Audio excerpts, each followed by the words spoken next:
establishing the foundation for the development of a weather satellite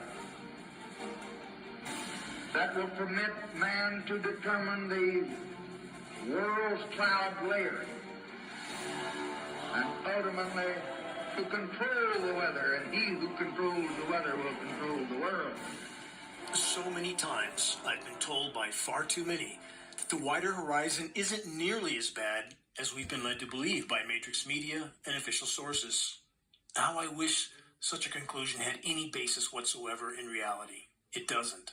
Because in fact, what's unfolding is far worse than any scenario that Matrix media has or will disclose to populations, lest they panic before the controllers are ready to crawl into their underground bunkers.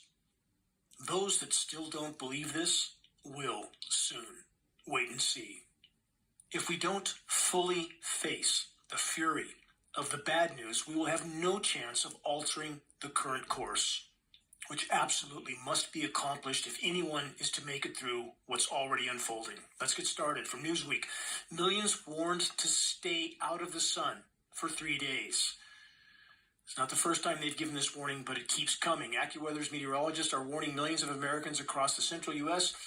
of an incoming heat wave that will cause temperatures to surge as much as 20 degrees above average later this week. Keep in mind, average, so-called average, is an ever more recent bracket of temperatures, which is ever more higher than the true pre-industrial baseline. So the bar keeps getting raised higher and higher and higher, which masks the true severity of heat that's unfolding.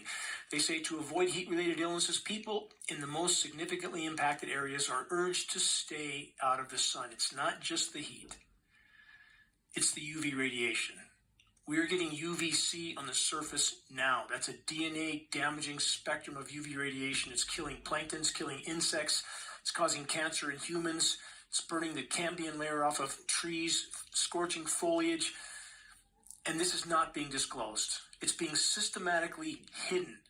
The UV warning readings are far short of how bad it actually is because official metering only goes down to 300 nanometers, which is half the UVB spectrum and none of the UVC spectrum.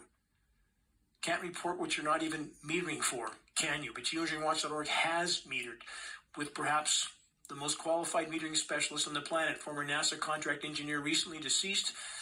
But if you really want to know how bad the ozone threat is, it's a near-term existential threat. And in spite of all the threats we face, this should be considered. And by the way, climate engineering is the single biggest factor destroying the ozone layer. Let's make sure we mention that.